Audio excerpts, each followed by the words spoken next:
говорим о заявлениях премьер-министра страны Никола Пашиняна о том, что он готов электрические сети Армении продать в собственность иностранному собственнику. Ранее был принят закон о том, что эти электрические сети можно национализировать. Ну, здесь оппозиция обжаловала этот законопроект. Но вот продажа иностранцам, вообще, насколько это распространено в мире и насколько это может повлечь за собой, мягко скажу, изменение цены на электроэнергию как для юридических, так и для физических лиц. Очень многие в Армении сразу предположили о том, что цена пойдет вверх. Ну, на самом деле, вот политика криминальную часть отбрасываем, электрические сети Армении. Но это далеко не первая история, когда их национализируют, потом приватизируют, все это уже было. Были иностранные компании, которые явно не справлялись в связи с возникшими, как бы это помягче сказать, ограничениями со стороны Азербайджана, Турции, не справлялись, национализировали. Приватизировали в пользу компании «Интеррау». Компания «Интеррау» посмотрела на это, оценила, предложила господину Карапетяну. Карапетян приобрел. Сейчас все это более-менее, никаких тревог, волнений не видно. Ну, началась очередная национализация. На самом деле, во всей этой процедуре главное персонал не растерять, не изменить условия так, чтобы профессионалы не разошлись. А все остальное... Я, конечно, за этим слежу, но поскольку надо иметь в виду, что прямого соединения объединенных энергосистем России и Армении нет, только транзитом через Грузию или транзитом через Азербайджан. А за то время, которое Армения провела в полублокадном состоянии, вот там произошли серьезные изменения, это синхронизация с объединенной энергосистемой Ирана. То есть даже если нам сейчас предложат поставлять электроэнергию в Армению, это сложный технический вопрос будет. Самый короткий маршрут через Грузию, но такие операции возможны теперь уже только через ставки постоянного тока, это быстро не делается. Достаточно сложно все. То есть, нам это интересно, но сугубо академически. Вот, не произойдет ли при такой частой смене собственника каких-то проблем технических, как будет себя вести персонал, кто его возглавит теперь компанию. Есть в запасе у господина Пашиняна кто-то такого же уровня, или надо будет как-то договариваться с этим? Можем посмотреть. Не более того. Опять-таки, наверное, околополитические вопросы. А как это на инвестиционный климат в стране может отразиться? То, что электрические сети, от которых зависит получение электроэнергии на предприятия. Да? То есть я даже не беру сейчас население, которое там будет платить в любом варианте, да, а предприятия, которые работают в стране, которые завязаны на получение электроэнергии, и вдруг такие смены, да, то есть и вдруг пойдет, не дай бог, колебание цены. Пойдут, раз уж Армения приняла решение, что она стремится в Евросоюз, надо привыкать, выбор сделан. Это не в каком-нибудь там ЕАЭС состоять, это же Евросоюз, классический пример, Франция, про которую нам неделю назад сообщили, что видите, как во Франции здорово, у них цена на электроэнергию отрицательная. Сколько-то часов было. На этой неделе сообщение по сравнению со средними ценами она выросла на 30%, потому что очень жарко. Нормальный стиль. Сегодня 0, завтра минус, послезавтра очень большой плюс. Каждому выбору есть определенная цена. Если руководство Армении решает сами над собой эксперимент поставить, давайте наблюдать внимательно. Как это делается, к каким результатам приводит, для того, чтобы понять, как делать не надо. Все, что могу по этому поводу сказать. Повторюсь, мы ничем не помочь не можем в этой ситуации, даже если нас попросят, то это займет пару лет, потому что вставка постоянного тока – это такая конструкция достаточно серьезная, требующая силовой электроники. Не просто рассчитывается это все. Навредить мы тоже ничем не можем. Можем сидеть, наблюдать, выслушивать новости от «Спутник Армения». Они обычно быстрее всего появляются именно на вашем ресурсе. Так что сидим, наблюдаем. Мы с тобой, наверное, с месяца полтора, может, два, как раз, когда говорили про Армению, говорили про Мецаморскую АЭС, и она как раз должна была становиться на планово-предупредительный ремонт. Один из производителей электроэнергии, да, то есть заканчивая тему с электросетями, что сейчас слышно с Мецаморской АЭС? На каком она сейчас? Официальное сообщение, что 14 июля закончен планово-предупредительный ремонт, продлился на 15 дней дольше обычного срока. Связано это, то есть никаких неожиданностей, никаких чрезвычайных происшествий. Связано это с тем, что руководство Армении, Росатом пришли к решению, что нужно продлевать срок работы до 2036 года. Соответственно, не только обычный планово-предупредительный ремонт, но и смена оборудования, то, которое не то, что уже вышло из строя, но которого срок подойдет раньше, чем 2036 год. Ну и кроме того, из тех сообщений, которые были, там прошло обследование хранилища радиоактивных отходов. Это не высокоактивные отходы, не облученное ядерное топливо, это именно низкоактивные отходы, то есть, не знаю, там, рабочая одежда персонала и так далее. Для этого тоже есть требования, есть нормативы. Была проведена оценка, насколько емкости хватит, можно ли заняться, я не знаю, кто там придумал такое замечательное слово, при изобретении терминов, но тоже такое чувство юмора. Кондиционирование радиоактивных отходов. Звучит вообще непонятно о чем. На самом деле это либо измельчение в случае твердых отходов, либо, наоборот, прессовка, если речь о чем-то мягком, та же рабочая одежда и прочее. Да, до 1936 года вполне хватает емкости, никакой радиоактивной опасности нет. Надо, мы касались, к сожалению, вынуждены касаться политических событий, которые происходят. Основная проблема, которую предстоит решать, видимо, такими серьезными усилиями и дипломатов, кого угодно еще, это облученное ядерное топливо. Как его оттуда вывести, если прямого транспортного коридора в России нет? А по договору Росатом облученное топливо забирает на переработку, возвращает то, что переработать нельзя, высокоактивные отходы. Вот по советским временам проблем не возникало. Сейчас возникает. И если раньше это внутри Советского Союза как-то решалось, то сейчас даже если не будет никакого противоречий каких-то там, еще все равно такая операция достаточно сложная становится, потому что межгосударственные переходы с высокоактивными грузом, это и МАГАТЭ будет наблюдать, и соответствующее оборудование надо, и так далее, и так далее. То есть такая серьезная процедура. Я думаю, что рано или поздно либо с Грузией придется договариваться, так все-таки покороче, но для этого придется еще и дороги обследовать, чтобы, не дай бог, транспортно-упаковочные комплексы, они, конечно, от многого защищают, но зачем лишние риски? То есть для того, чтобы решить одну небольшую проблемку Медсаморской АЭС, вот придется немножечко дорогами заняться. Что на самом деле только пойдет на пользу. То есть, вроде бы небольшой на самом деле казус, не сказать, что там огромное количество облученного топлива, поскольку работает только один реактор, второй, как его остановили, так и, как состоялась полная остановка в 1989 году, так больше его не трогали.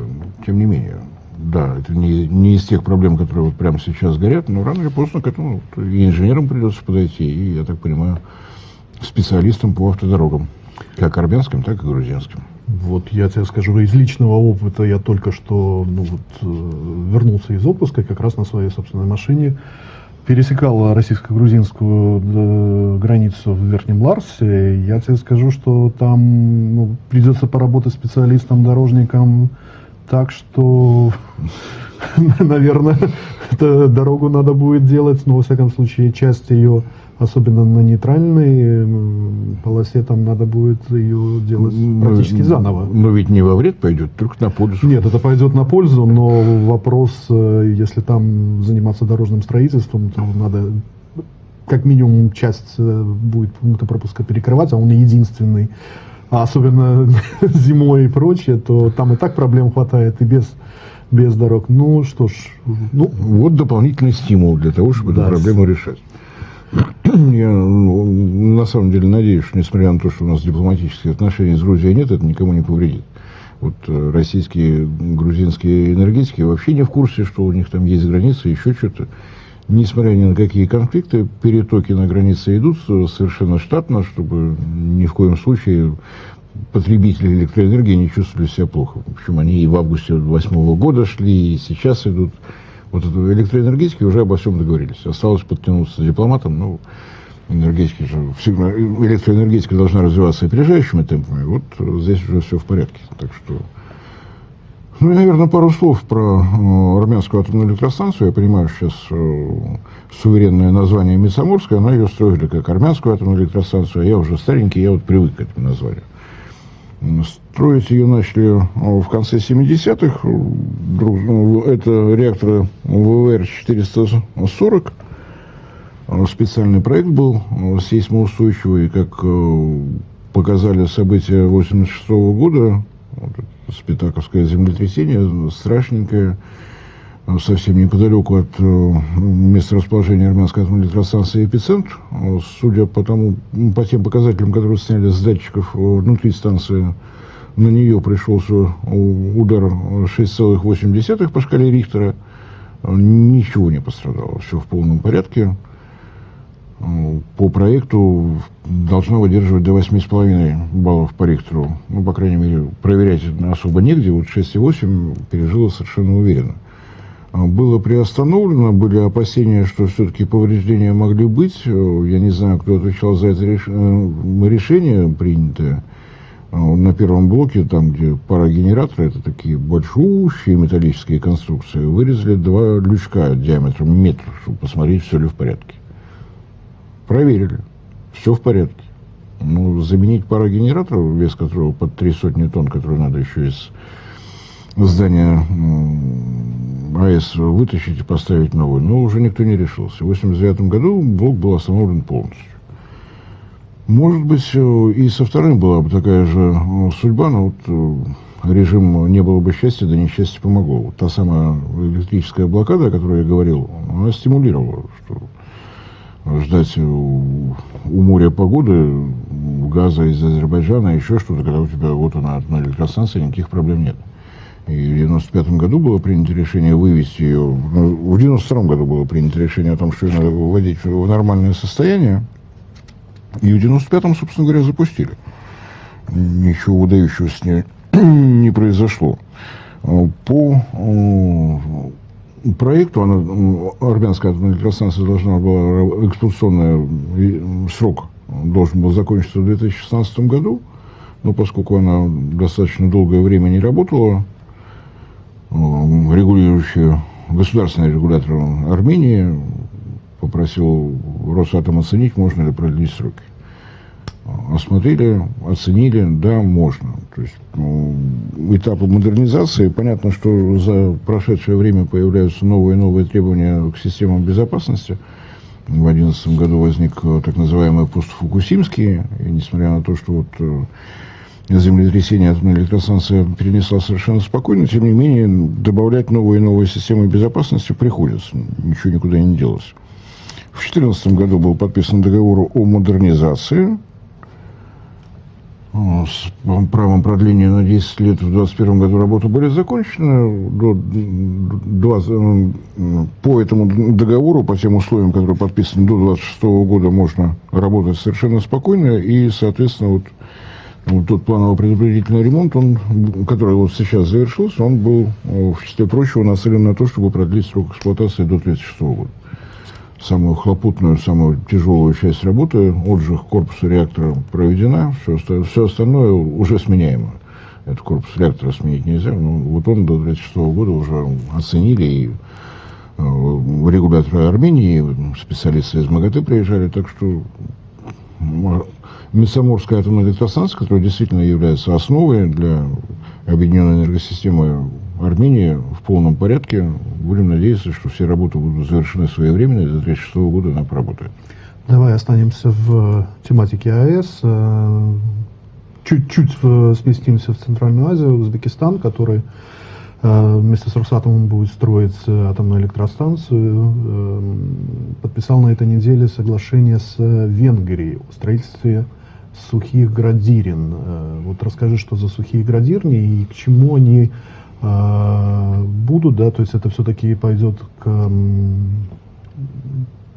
станции малой мощности, или это уже касается все-таки большой АЭС? Это касается большой АЭС. Я пока венгерский не освоил, надеюсь, что в ближайшее время переводы появятся с тем, чтобы это понять, к чему это. Потому что есть свой опыт у Росатома. Напомню, что с 2015 года в России запрещены любые варианты охлаждения атомной электростанции, кроме Градилина. То есть то, что переживает Франция, так называемое прямое охлаждение реактора, для этого рядом должна протекать река, вверху течения берем холодную воду, вот она прошла, электроэнергия выработана, сбрасываем ниже по течению. Тут холодненькое, там тепленькое. Вот это в России запрещено, и с той поры мы нарабатываем достаточно серьезный опыт именно Градилин. Если вы посмотрите на Нововоронежскую атомную электростанцию, на Ленинградскую атомную электростанцию, на строящуюся Курскую, там тоже Градилин. Что касается Венгрии, у них есть атомная электростанция ПАКШ, им было где поработать, где получить опыт. Чем отличаются конструкции российские и венгерские, вот дождусь, очень надеюсь, что венгерские подрядчики покажут чертежи, можно будет понять, чем отличаются. Ну, такой выбор Узбекистан сделал, ничего плохого в этом не вижу. Особенно с учетом того, что в связи с тем, что мистер Трамп снял какую-то там очередную рестрикцию, есть надежда, что первый бетон на строительстве атомной электростанции ПАКШ-2 состоится уже в этом году. То есть все друг с другом сотрудничают. Тот случай, когда никакой политики здесь точно нет. Росатом работает и с Венгрией, и с Узбекистаном, так что здесь все в порядке. Реакторная установка? Реакторная установка, вероятнее всего, то, что распланировали, ВВР-1000, не 1200, потому что 1000 проверенная для сейсмически опасных зон. 4 реактора, построенные в Китае на атомной электростанции Тяньвань, это сейсмоустойчивые, поскольку территория вот такая, строящаяся 4 блока на Кудан-Кулам в Индии совсем все просто, там вся территория страны сейсмоопасна. И я так понимаю, что по здравому размышлению Узатом решил, что не надо никаких экспериментов. Вот известно, что ВВР-1000 отвечает всем требованиям, какие только могут быть, поэтому давайте-ка вот его. Так оно поспокойнее. Так что будем смотреть, будем наблюдать. А в сотрудничество с международным быстрым исследовательским реактором, что ты про это скажешь? Ну вот все его так расшифровывают. На самом деле он многоцелевой. Это действительно установка класса Мегасайенс. Решение принято еще в 2015 году, безо всякой спешки, многоцелевой быстрый исследовательский реактор. Их на планете будет ровно одна штука, это Димитровград. Это научно-исследовательский институт атомных реакторов в составе Росатома. Действительно, вещь совершенно уникальная. Вот сказать, что он многоцелевой, ну, это на самом деле целый список. Понятно, что там несколько петель для того, чтобы можно было работать на разных видах топлива с разными теплоносителями. То есть он позволяет одновременно проверять, как себя чувствует ядерное топливо. Быстрые реакторы, значит, вода только в третьем контуре, там, где выработка электроэнергии идет, вот можно экспериментировать с первыми двумя. Можно работать с натриевым теплоносителем, можно работать со свинцовым теплоносителем, можно работать с эвклектикой, свинец-висмут. То есть, ну, вот где еще в одном месте вот все это можно себе организовать.